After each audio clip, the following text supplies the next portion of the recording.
คันผู้ใดได้บวชลูกชายแล้วก็ชื่อว่าเป็นผู้ได้มีชายผ้าเหลืองนำขึ้นสู่สวรรค์อันในสังคมอินเดียบูฮานผู้ใดได้ลูกชายในสังคมจีนคือกันแม้นจะมาถึงปัจจุบันนี้ตั้งแต่บูฮานมาถึงปัจจุบันผู้ใดได้ลูกชายกกอย่างอยู่ในสังคมอินเดียนี่ครอบครัวใดพ่อแม่ใดได้ลูกชายกกในตระกูลคนนั้นจะบ่เป็นตกนรกมีนรกอันหนึ่งเพิ่นเอิ้นนรกพุตตะครอบครัวใดบ่มีลูกชายนี่เป็นตกนรกเขาถือว่าลูกชายนี่เป็นผู้อ่าพาพ่อพาแม่บ่ให้ลงนรกเพราะฉะนั้นจึงถือสำคัญสู้ลูกชายกกอันนี้พวกสังคมอินเดียมาปัจจุบันนี่ก็อันนั้นเด้ยังถือลูกชายสำคัญ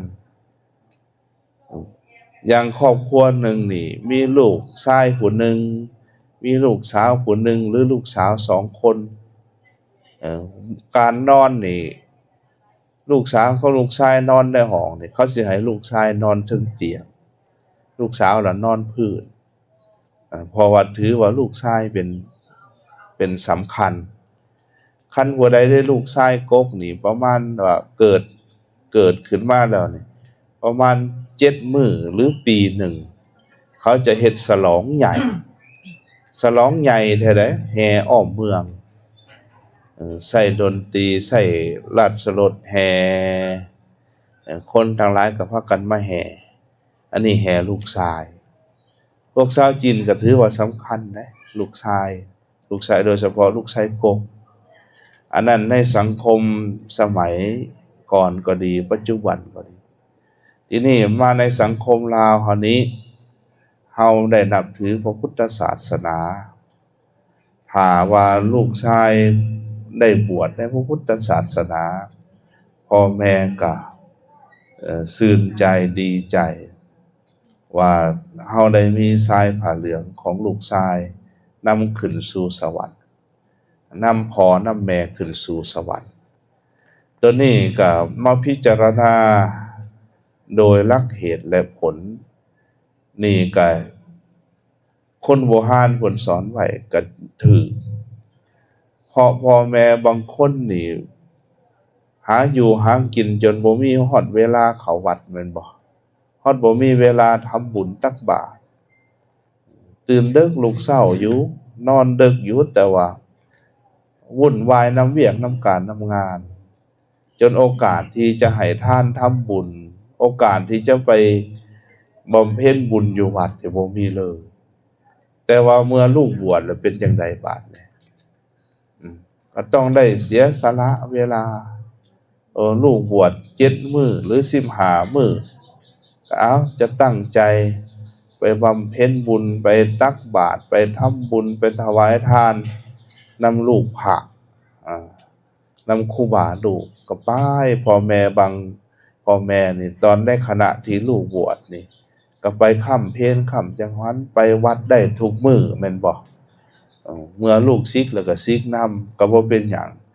ตอนช่วงลูกบวชนี่ก็พากันไปบำเพ็ญบุญพากันไปให้ทานพากันไปฟังธรรมพากันไปรักษาศีลที่นี่คนโบราณเพิ่นน่ะบวชไปบางคนน่ะบวชระยะหนึ่งบวช15มื้อหรือว่าเดือนหนึ่งหรือว่า3เดือนในระยะพรรษาบวชไปปฏิบัติธรรมไปมันอยู่ได้ต่อไปก็อยู่จนว่าเป็นญาทานญาเธอไปก็มีได้อันนี้พ่อแม่ก็ได้บำเพ็ญบุญได้มีโอกาสเข้าไปวัดได้ให้ทานได้รักษาศีลอันนี้แหละจริงว่าจูงพ่อจูงแม่ขึ้นสวรรค์นะพาพ่อพาแม่ขึ้นสวรรค์อันลูกที่ได้บวชที่คนโบราณเพิ่นถือว่าจังซั่นที่นี่การได้บวชในพระศาสนาในธรรมวินัยนี่ถือว่าเป็นของที่หาได้ยากและก็สำคัญที่สุดกว่าหมู่มดเด้ กว่าหมู่บ่สร้างวัตถุอันอื่นใดๆยังบ่เสมอเหมือนการได้บวชในธรรมวินัยพระเจ้าอโศกมหาราช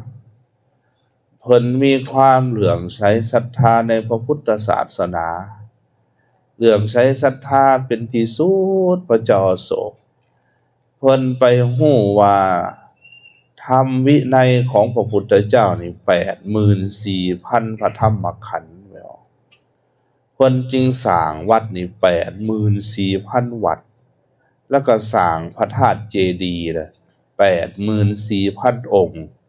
แล้วเพิ่นเอาพระบรมสารีริกธาตุของพระพุทธเจ้านี่ไปบรรจุใส่พระเจดีย์นั่น 84,000 องค์ลองคิดมองว่ามันสิหลายขนาดใดสร้างวัด 84,000 วัดเพิ่นมีจิตเหลื่อมใสศรัทธา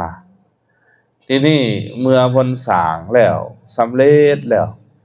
อยากเฉลิมฉลองเพิ่นได้ทำการเฉลิมฉลองวัดกับพระธาตุเจดีย์เพิ่นน่ะเฉลิมฉลองอยู่7 ปี7 เดือนแล้วก็7 มื้ออันนั้นที่ประเทศเฉลิมฉลองศรัทธาของเพิ่นน่ะบุญของเพิ่นเป็นบุญใหญ่จนว่า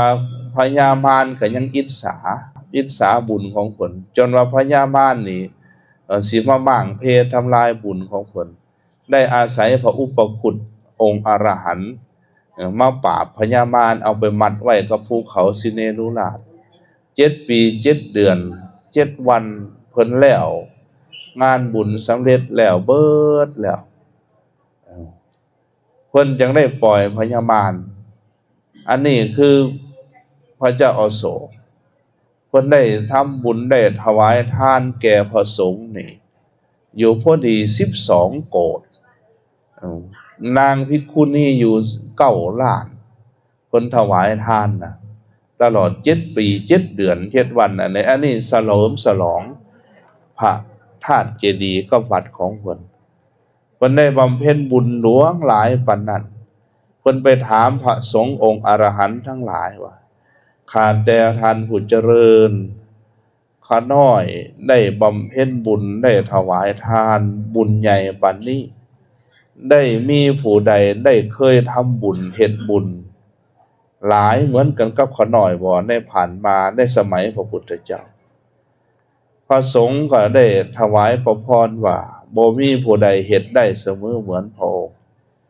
อนันทบิณฑิกเศรษฐีนี่เพิ่นขนเอาเงินแทงของเพิ่นไปปูพื้นแผ่นดินวัดเชตวันสร้างวัดพระเชตวันถวายพระสงฆ์มีพระพุทธเจ้าเป็นประมุขเบิดทรัพย์ไปอยู่54 โกฏนะวันนี้นางวิสาขามหาอุปาสิกาได้สละทรัพย์ของเพิ่นออกเป็นทานสร้างปุพพารามเบิดทรัพย์ไปอยู่พอดี29 โกฏพระเจ้าประเสนที่โกศลได้สละทรัพย์สมบัติของเพิ่นสร้างวัดขึ้นอยู่ที่พระราชอุทยานเอิ้นว่าราสิการามเบิดทรัพย์ไปอยู่9 โกฏแต่ว่าพระองค์นี่ได้ทำบุญถวายทานเบิดทรัพย์ไปอยู่100 โกฏได้สร้างวัดอยู่ 84,000 วัดได้สร้างพระเจดีย์อยู่ 84,000 องค์เพราะฉะนั้นพระองค์บ่มีผู้ใดเสมอเหมือนในการให้ทานที่ผ่านมาเพิ่นก็ดีพระทัยพระเจ้าอโศกมหาราชเพิ่นจึงถามว่าข้าแต่ท่านผู้เจริญข้าน้อยชื่อว่าได้เป็นทายาทในพระพุทธศาสนาแล้วหรือยังพระสงฆ์ทั้งหลายก็ถวายพระพรว่าพระองค์ยังบ่ได้เป็นทายาทในพระพุทธศาสนาเป็นเพียงแต่มหาอุปาสกอุปาสิกาผู้ได้ทำบุญใหญ่เพิ่นก็อยากเป็นทายาทในพระพุทธศาสนาเพิ่นถามพระสงฆ์ว่าเฮ็ดจังได๋ข้าน้อยจังสิได้เป็นทายาทในพระพุทธศาสนาพระสงฆ์ก็ถวายพระพรว่าบ่แม่นแต่พระองค์คนโดยทั่วไปยิ่งก็ตามชายก็ตามผู้ใดมีลูกมีหลานมีญาติพี่น้องของตนมีจิตเหลื่อมใสศรัทธา มาสละลูกชายสละลูกสาวสละ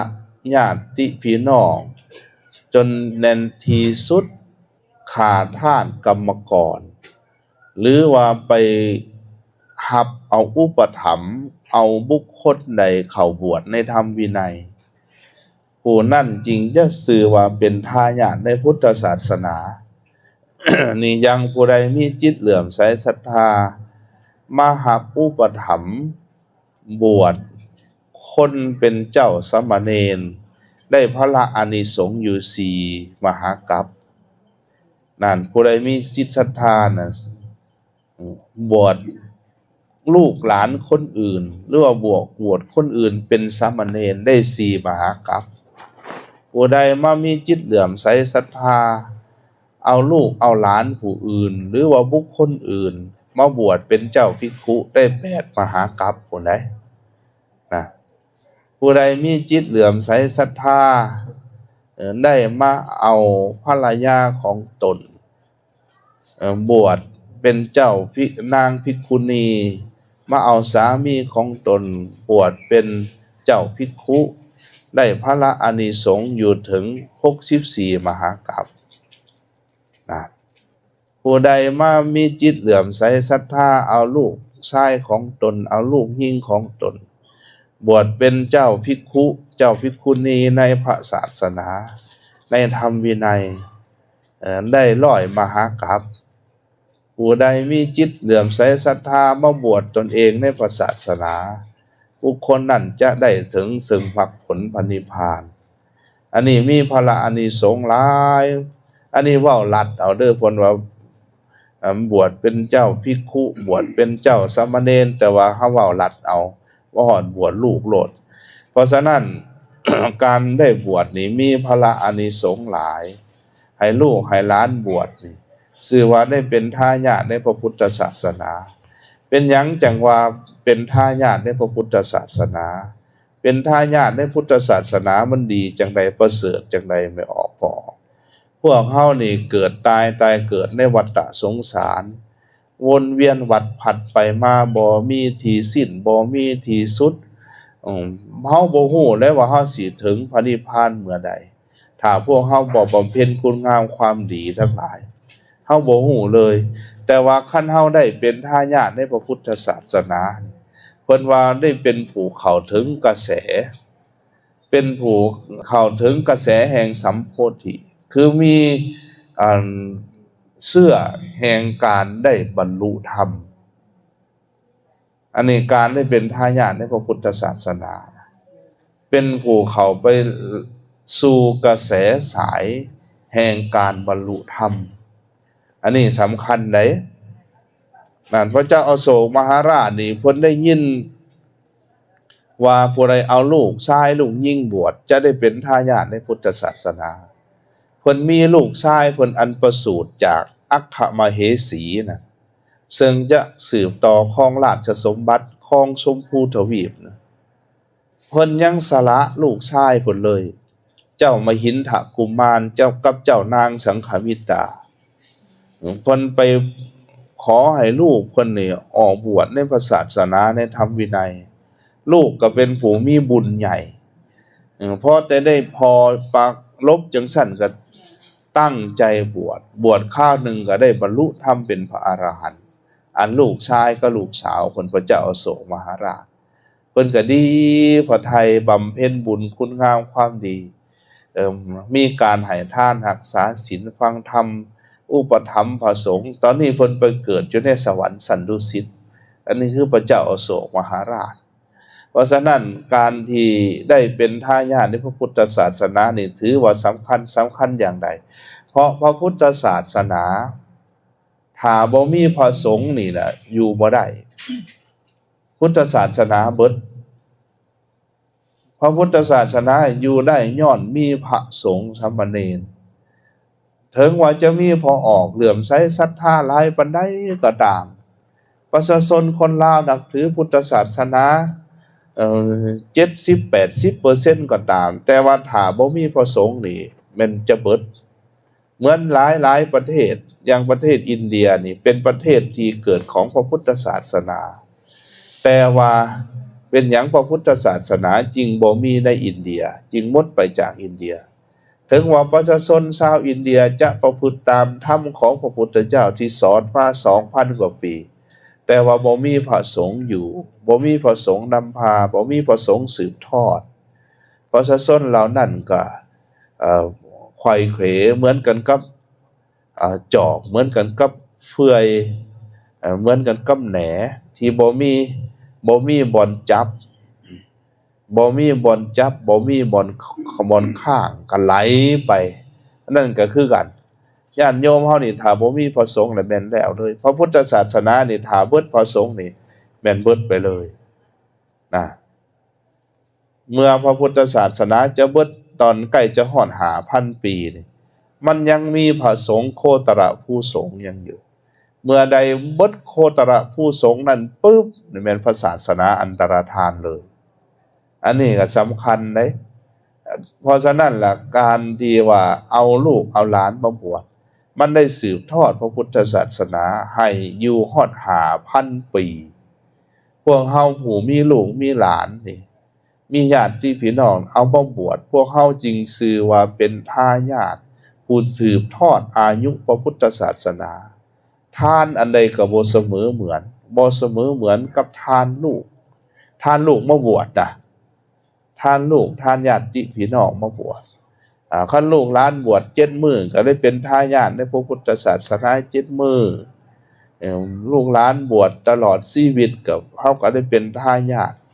ในพระพุทธศาสนาตลอดชีวิตตลอดไปนั่นเด้ออันนี้ได้บุญได้พละอานิสงส์หลายการได้บวชได้ทำวินัยนี่เป็นของหายากเพราะว่ามันเฮ็ดได้ยากมันประพฤติปฏิบัติได้ยากการเป็นพระสงฆ์นี่ปฏิบัติยากต้องได้บำเพ็ญศีล227 ข้อแล้วก็เหมือนกันกับเหยียบเพื่อ2 แคมบ่ออกไม่ออกอยู่กับญาติโยมบางครั้งเฮ็ดถูกใจกลุ่มนี่ไม่ออกนี่ผันไปผิดใจไม่ออกนั่นกลุ่มนั่นเฮ็ดถูกใจกลุ่มนั่นไม่ออกนั่นผันมาผิดใจกลุ่มนี่ไม่ออกนี่ก็ยากโดยเฉพาะเป็นเจ้าอธิการวัดนี่แห้งเต็กอีหยังก็ไปโยนให้ตั้งแต่เจ้าอธิการวัดนั่นแหละวัดบ่งามก็ไปให้พระสงฆ์ไปสร้างธาตุอยู่ในวัดแล้วธาตุเพิ่นบ่10 ปี20 ปีบ่ไปเบิ่งบัดไปเบิ่งมันหกบัดไปให้พระสงฆ์อันนั้นก็เป็นซั่นก็มีอันนั้นก็ได้เป็นพระสงฆ์นี่ยากต้องได้อดต้องได้ทนต้องได้ภาคเพียรบำเพ็ญตนเพราะฉะนั้นแหละบางคนไปโจมตีพระสงฆ์ว่าบวชแล้วรวยบวชมาหาเงินบวชแล้วรวยบางคนเพิ่นเว้ากับพระสงฆ์มันว่าหาเงินง่ายเอื้อนบ่ได้เซาเขาบ่ได้ซื้อจังแม่นสนุกสบายเอาเขามันรวยปานนั้นมันสนุกสบายปานนั้นคือบ่พากันไปบวชซั่นน่ะบ่อยากสบายซะบ่อันน่ะผลปรากฏว่าพระสงฆ์ลดลงคู่มื้อนี้แม่นบ่หาพระมหาเถระผู้ใหญ่นี่บ่มีแล้วไดนั่นมีแต่พระหนุ่มเณรน้อยบวชเฮียนคราวหนึงก็สิกขาลาเพศไปปานนั้นก็ยังลดลงเลยนั่นน่ะคันว่าบวชแล้วรวยก็ไปบวชที่แล้วบ่อยากรวยซะบ่คันว่าบวชแล้วสนุกสุขสบายก็ไปบวชบ่อยากสนุกสุขสบายบ่ซั่นน่ะแต่ในความเป็นจริงลำบากเด้อลำบากพระสงฆ์องค์เจ้าต้องได้ภาคเพียรพยายามประพฤติตนเองอบรมตนเองและคันบ่ประพฤติตนเองบ่อบรมตนเองนี่อยู่บ่ได้ในธรรมวินัย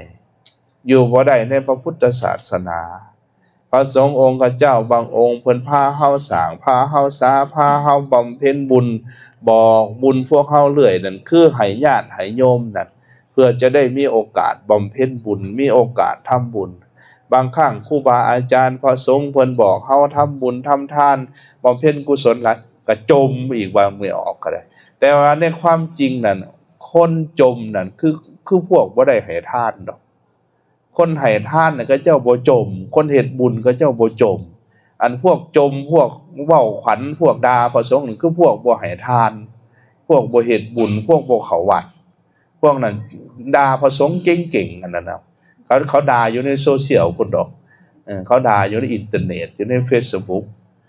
หั่นน่ะแต่ว่าคนเฮ็ดบุญคนทำทานนี่คนบุญทั้งหลายเพิ่นอนุโมทนาสาธุการเพราะฉะนั้นเป็นพระสงฆ์ยากหลายอย่างถ้าอยากฮู้บวชเด้อบวชแล้วปฏิบัติบ่แม่นบวช7มื้อเด้เอากันนำกันลองเบิ่งเลยนะเอาอย่าทานบ่ซิกเขาน้อยก็สิบ่ซิกเอาลองเบิ่งแล้วอธิษฐานบัดนั้นเบิ่งนะแล้วไปปฏิบัติบาดนี่อยู่นำกันเบิ่งเฮาจะฮู้ดีว่ามันเป็นจังไดเนาะเหมือนกันกับปลานี่แหละปลาบ่เคยอยู่เทิงบกอาจจะเดาไปว่าโอ้ยมันสิเป็นจังซั่นจังซี่บัดนี้นกบ่เคยอยู่ในน้ำอาจจะเดาว่าโอ้ยอยู่ในน้ำมันเป็นจังไดเพราะฉะนั้นถ้าอยากฮู้ว่าในน้ำเป็นจังไดลงไปอยู่น้ำปลาฮู้เลยปลาก็อยากฮู้ว่ามันเทิงบกเป็นจังไดขึ้นมาอยู่เทิงบกฮู้เลยเหมือนเต่านี่ลงน้ำก็ได้ขึ้นบกก็ได้วันหนึ่งปลาถามเต่าว่าโอ้ยเป็นจังไดเป็นเทิงบกเต่าว่าโอ้ยอยู่เทิงบกมันมีต้นไม้มันมีพื้นแผ่นดินมีธรรมชาติเขียวงามมีมนุษย์มีคนมีแสงแดดมีจังซั่นจังซี่เว้าจังได๋ปลามันก็คือเก่า มันบ่เคยขึ้นมาหั่นนะอันนี้ก็คือกันแหละอยากฮู้ว่า